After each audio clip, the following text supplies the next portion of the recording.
Hi, everyone. Welcome back to the Integration Chronicles. As always, TAP Integration is on a mission to simplify psychedelic integration by providing accessible and actionable tools for individuals at all stages of transformation. And it is our mission to empower facilitators to thrive and amplify their gifts. I just love this part of my job because I get to connect with these super incredible, dynamic facilitators all over the world and learn from them and hear their stories. And I'm so excited to share them with all of you. So, with no further ado, I would like to welcome Stephanie to the Integration Chronicles, and I'm going to allow her to introduce herself. Hi, thank you so much for having me and welcoming me. And super happy to be here and also talk about integration. Super passionate about this. And yeah, a little bit about myself. So I am an entheogenic integration facilitator, and also facilitate non-dual tantra-based meditation, hatha yoga, and somatic movement practices. I like to think of my path and also my work as kind of weaving together spirituality, trauma-informed healing, somatics, and explorations of expanded states of consciousness. It's kind of touching upon a lot of different areas that are all related. Beautiful. Yes, and this is the month of body. So we're focusing on everything related to the body this month in August, somatic practices, nervous system regulation. So really excited to have Beautiful. you on and share some tips and tools and techniques for people that have to do with the somatic nervous system regulation. But first, I'd love to learn a little bit more about your story. So looking back, what were the pivotal moments that led you to this facilitation work? And what was Yeah. life like before you decided to take that leap? Um, so it's kind of random, but not random. When I think about first coming into this work and coming into this space, it really was this sort of spontaneous invitation by a friend back in 2012 when I had just moved to New York. A friend invited me to volunteer for a psychedelic conference. It was Horizons in New York. I didn't know anything about Horizons, anything about psychedelics, like beyond just what I had known from in college and explorations. Um, and I just kind of thought, okay, sure, without knowing like this whole expansive world of psychedelics. And so I volunteered, and it just completely blew my mind. Like seeing the talks, listening to the researchers, the scientists, the anthropologists, just the whole vast array of all the different realms that psychedelics touches upon, arts, legal, culturally, socially, scientifically, spiritually. It really just rocked my world and blew open this whole part of life and the world for me, and was really the beginning of when I started to dive into this space. Mm. Um, I started volunteering for a couple years after that, every year at the conference, but also that led me to a lot of events that were happening in New York at the time. I'm sure they were happening before as well, definitely now. But at the time, like a lot of interesting talks and workshops and psychedelic salons with people of all generations. I think that was something really cool for me as well. Like people from, yeah, older generations that were opening up their homes and hosting talks and kind of community events. And it was just such an eye-opening, heart, like being opening experience for me and couple years for me. And it was really that helped kind of guide me onto this path because it was all that exposure. And then eventually, well, I'll pause for a moment and just mention that alongside that, I was working in brand strategy. So I was a brand strategist, trying to understand the world and why things are the way they are, but really to support brands and companies. And I loved doing that, more of like the social anthropological side of that. But I started getting really kind of just questioning and tired a bit of supporting brands and companies, and was finding out that really what I was interested in was understanding people, and supporting people. So along this like psychedelic exploration, I started to explore into coaching, like life coaching, and I did a life coach training program, um, and started slowly diving into working with people in a more like supportive and healing capacity. Um, but what's interesting, so that was a little bit of my life before I went down this path fully, more in a work way. But it's really funny. The moment where I really started to think about integration is actually where the brand strategy world and the psychedelics world connected for me. I was freelancing and I ended up doing a random freelance project for the Drug Policy Alliance in New York of speaking to different people in their community and doing focus groups and trying to understand like different pain points and challenges of what's important to them. Um, and it was through those focus groups that I kept hearing like the part that's so challenging is then afterwards. And what do we do? And this was at a time when integration wasn't as spoken about as I would say it is today, nowhere near. And I just remember listening back to the recordings and taking notes and things. And just my mind was like, whoop, with this coaching also hat on, and like, oh, there's a beautiful, beautiful connection here of ways to support people in this most challenging and interesting part of how to make these experiences really, really impactful, as impactful, and honor them for how impactful they really are and can be. Um, so I could speak more about it, but I'll pause because I know that was a lot. Mm, Yeah. that's incredible. And I really love how just the skills that you acquired and developed over the years, you found a way to connect all of them together in such a beautiful way of skill stacking. Because we Mm, don't see a lot of, I would say, bridges or integration between the spiritual healing world, facilitation world, and more of just like the um, 3D sort of career mm, choices that people have, which are also important when it comes to amplifying our gifts and helping people to communicate their unique message or ability to help people. Brand strategy is a really important part of that. And so being yeah. able to unify or integrate those two worlds is beautiful, remarkable. And will you tell the audience where you are right now? Yeah, sure. Yeah. I am in Berlin, in Germany. I moved here back in 2018. I was in New York before that. And I used to split my time between here and Mexico. Now I'm more based here. So this is home. Yeah. Awesome. I love that. Can you share a transformative story from your journey, one that changed everything for you? Yeah. Um, Gosh, I feel like there's two things that come up immediately. One I'll just mention because I think just speaking about this work and why I got into it, it's a huge factor. But then I'm really going to focus on this other one. So one that was really transformative is when I was younger, my dad was got sick with cancer, and he had that for 10 years, kind of facing death and navigating this whole process while I think I was nine, or no, maybe 10 till 20. Um, and I really feel like just being witness to that process and having that around in such the formative years of my life, and also for half the period of time that I had with my dad, um, I would say I really like kind of acknowledge or recognize that experience as what's led me to spirituality and this path. I think 100%.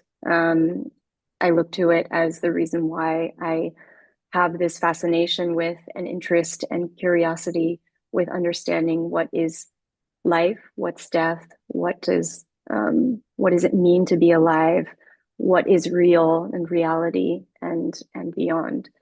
Um, Mhm. so yeah, I feel it would be remiss to not mention that just because it's really like at the core and foundation of my path, my work. Um, yeah, but I also would like to share like another transformative experience that really sticks out. And when we speak about like experiences that we embark upon on our journey, one that for sure really was transformative for me was my first vision quest when I was 32, I believe. Yeah, it was back in 2019. Um, and I mean, this really just, there is a before and there's an after. I know these started out as, you know, these rites of passage experiences to really mark when boys would become men. And for girls, you know, we have our period for that. But given sort of Western society, I mean, at least for me, I never really felt that that was a marker of when I became a woman, or there wasn't any of that around it that I got shared that made me getting my period like this transformative, life-changing event that marked when I kind of grew up and became a woman and what that even means. And um, so what ended up or what this experience ended up being, at least for me, and the intention that I kind of brought in it as well, shaped it to be this, was this moment where I really felt like I started to step out of, I mean, of course, not completely, because those things have had years and years of kind of being ingrained, but started to step out of being a girl and shedding some of those patterns, some of those beliefs, some of those ways, and started to at least take on the awareness and responsibility, start walking that path of responsibility in becoming a woman and what that is to me, and also getting beautiful input from the people that I went on this experience with. Um, Wow. Will you set a little bit of the stage for us in terms of where you were, what were the requirements of the Vision Quest? Yeah, sure. Yeah, I just want to, and that's a great question because I am now kind of continuing on this vision quest path, but in a totally different kind of context path, part of a different tradition and a culture. So I just want to name that. But when I did this first vision quest, it was part of um, there's a school in the US called the School of Lost Borders, and they were passed this tradition on from one of the Native American tribes there and told by them to make it more adaptable for the people that you're going to speak to. So the people that got gifted this created this school, the School of Lost Borders, and kind of made little adaptations to the traditional practice of this rite of passage um, ceremony. And so it was through a facilitator that came out of that school. It was in the Pyrenees in Spain.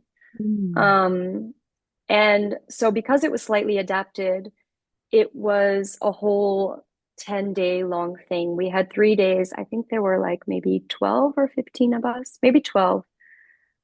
We arrived, we had 3 days of preparation, of getting to know each other, of sharing our intention, telling our story, why are we here, and being in a circle out in nature doing this. And we all had like time to explore and practices to invite us to explore, like, what are we here for? And that was really beautiful and powerful and kind of already set the container for this group, at least, to also kind of hold us. Um, and then we had 4 days, 3 nights of fasting out in nature on our own. We kind of picked our own spot. Um, we did have water, so this is different from this other context and tradition. And I think this was one of the adaptations that they made. The school is okay, we have water, whereas in a lot of vision fasts, there's no water either. And yeah, we were out there kind of on our own. And then we came back to that group container and we had another 3 days of kind of integration and doing the same format of being in circle, but everybody had their time to really share. And it was quite an expansive time. It wasn't just like a 20 minutes of sharing, it was no cutoff, kind of share what you need to share, what you have to share, Mm. and what will help you kind of help us bring you back in now, recognizing you for the changes that were experienced in that time. Wow, beautiful. Vision Quest is on the bucket list. And I'm curious about that moment when you realized or when you kind of stepped into that rite of passage to be a woman. What did being a woman signify to you? What was the takeaway or the realization? Yeah. Oof. Um, there were a lot of things. I have so many notes. I feel like back in one of the things I love about for helping integration is journaling, and I have so many notes and from that time. I think one of the things that pops up, I remember, was just this, like, I don't even know if there's words for it. Speaking about somatics and like the body, it's just a totally different way of presenting myself, of being, of standing, of being in space and in this world and in this present moment. Like I can just feel myself when you say that or when you ask that, just like this standing taller, opening up. Because one of the things that really marked, I would say, my growing up and adolescence and also the stories and the traumas that I lived is this, and I think this isn't so unfamiliar for a lot of people, but this kind of getting smaller, like being small. And I felt very, very comfortable doing that. It still feels comfortable, even though now I know this isn't really, it doesn't really feel good deep down because it's not me authentically and what I want to be expressing. Um, but it was this smallness. And I remember even being under this little thing, and I had fully kind of self in there and stayed under this little like tight space to kind of mimic this being small, staying small. And I went through this whole thing of like, what does it mean to step out into space and like take up space, kind of be present, be fully there, strong, and speak out and express. And until I did that and defined that for myself, then it was only then that I allowed myself to like physically get out of that small space as well. So there were like all these different little symbolic rituals that I kind of created for myself Mm. to symbolize these things that were transforming. Wow, that's really beautiful. I really also love how many parallels there are to the body theme, right? It's like self-expression. So all the things that I kind of tie into the category of body integration is going to be the Mm, sound, the movement, the posture, the standing. Um, yoga's mountain pose, is something that you're kind of describing and talking about, which just kind of changes your physiological and emotional state when you yeah. stand like that. So physically kind of stepping into the representation of your power in that way, and then using your voice to express, all of that, how all of that Yeah. ties into this experience and what you've really like honed in your integration tools with others. And just speaking about like when you say voice, I mean, as well, not just being small, but a huge, huge thing for me has always been speaking up, speaking out, using my voice, especially in front of others.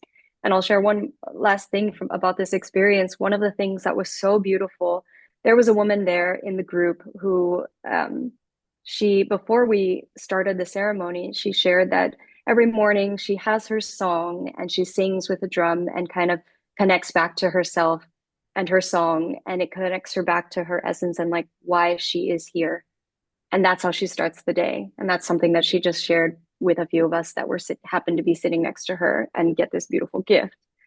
So I don't know if that was sort of just planted a seed in me, but the first day I went out there and I was on my own, out of nowhere, it felt like this song came to me and these words and these lyrics. And I just started singing it, and I was using like my own fist on my chest as sort of the beat and singing this song with like, it's wild to me to still think back to this. All these lyrics, there were repeats, there were like lines, and it's wild. And one of the things that I did that even just speaking about it now, like kind of makes me shake a little bit because of this traumatic response to speaking out in front of people. But one of the things that I did and I knew I had to do in that integration when we came back and shared with people was sing that song in front of everybody and share that song that came through. And that was huge. That was such a huge sort of, as you speak about, like full body, full being, voice, body, everything, integration. And yeah, I just like almost get chills thinking back to that. Mm, beautiful. What an experience. I'd love Yeah. to hear about how your future vision quests go. I know quite a few people here in Texas who have done the Sundance Mm, ceremony, and that's usually prefaced with a vision quest. I think you're supposed to do a vision quest for a number of years before you do the Sundance, which is also just a really intense um, experience of finding out what you're made of and capable of. I mean, we have yeah. superhuman bodies and minds that can do all types of amazing things. Yeah. Yeah. Absolutely. So I'm curious, in what ways has your approach to guiding others shifted since you began integrating your own experience? Um, hmm. I think a couple things. Like one, more generally, I feel like since I've started integrating my own experiences and kind of needing to integrate, finding the things that work for me, I've realized how varied it is, how multifaceted it is. And I've also found the things that, as I mentioned, just like now, that work for me. Um, and I always think it's really interesting to speak to or to look at other integration facilitators because I feel like it's always, I feel they always kind of incorporate things that work for them, that resonate for them. So I feel like there's a lot of people that work in integration that also work with breath or also work with movement or something that really speaks to them. And what's beautiful about integration and how so many different things support it is that we really have like such a wide array of different kinds of facilitators bringing like different kinds of skills and capacities and ways to support. So definitely, I think what I bring now to my approach are all the things that really worked for me, that resonated for me, which is why I kind of shared like there's a bunch of different things that I weave together, like the non-dual tantra path and the hatha yoga and meditation, and also the somatic movement. Like that has been for me such a fundamental part of my integration. Like that's how I make all these Mm. experiences part of my actual life and lifestyle is that path. So that is definitely whether I work with somebody who's open to that being part of the the way that we kind of work together or not. It's sort of I let people know that's what's informing me. That's in the background. Um, and then as well, I would say I've also kind of gone down this path of compassionate inquiry, which is Gabor Mate's trauma informed therapeutic approach, also somatically grounded, relying a lot on what's happening in the body, really giving that space to be felt, to be expressed. And that has been a total game changer for me in terms of receiving that while doing the training, but really changed my life, the depth that I could go in terms of understanding myself, healing certain parts. So that I bring as well. That's Mm. really changed how I work and support people into integration is also working in this aspect. And I find that it helps bring a lot more depth to the work that I do with clients, really getting to the roots of things, really healing at these much deeper levels than what I was doing before. Beautiful. Yeah, I really love how the more you embody these teachings, the it naturally flows from you and it just becomes a Yeah. part of how you relate. It's also a lot easier for them to kind of witness and understand how it works just by seeing how it's embodied in you. I Mm. would love to see a lot more facilitators embodying their practices. Yeah, I think that's a big shift that we can make as facilitators in our community. Um, I'm curious if you could share one somatic integration tool with our audience. Let's say maybe they're experiencing a trigger, one that could use some compassionate inquiry, or yeah, they're just needing to sort of maybe get embodied and reset their nervous system. What tool would you share, and could you walk us through the best way to utilize that? Yeah. So, I think speaking about getting back into the body or experiencing a trigger, for me, usually what helps the most is the most simple thing. It's feeling my feet on the ground, really starting to notice or just come back to where I am, noticing the things around me, feeling if I can sit, if I can stand, just feeling into that connection with something that grounds me so that I then kind of start to feel this grounding. And as well, I would say a huge, huge thing that helps me as well is just coming back to the breath. If I can take, and sometimes I do this even when I'm on the move and I feel a little trigger that's so subtle that I only know that something feels off for just a moment. I just come back to my breath and I take a few deep breaths or I breathe in and then try to breathe out for a few breaths longer or a few seconds longer. And just taking a few breaths like this, where I can exhale longer and kind of start to calm my system again. And then I can, oh, okay, what was that? I can all of a sudden start to see or inquire into what's going on, what just happened with not being from this activated, triggered state. But Mm. just giving just those few breaths, if we talk about something somatic in the body, but so simple and so easy to remember, so easy to incorporate and Mm. apply, it's just this breath, like taking a few breaths, trying to exhale a bit longer than the inhale, and then feeling into where you are in this very moment, feeling into that Beautiful. connection, that seat, those feet. And just while we're here, what would that, if they wanted to take it a little bit further, what would that inquiry sound like? Mm, that's a great question. I think to start, I'm always curious, like what am I feeling? What's present? What am I experiencing right now? And this is something also from compassionate inquiry. It's like the core block of it is just like, what's happening for you right now? What's happening for me right now? And kind of looking at the sensation, if there's an emotion present, just getting curious and getting to know. I think one of the things that we could, or that I know, took me a while, and I thought I knew myself. I thought I had awareness, but just knowing and really knowing my body well, and what am I feeling? Where am I feeling that? There's so much power and healing that can come from just understanding, being more in connection with our bodies in the present moment. So just a simple, okay, I've calmed down. What's happening for me right now? Oh, I'm feeling a shortness of breath, or I feel kind of sick in my stomach. I'm feeling uneasy.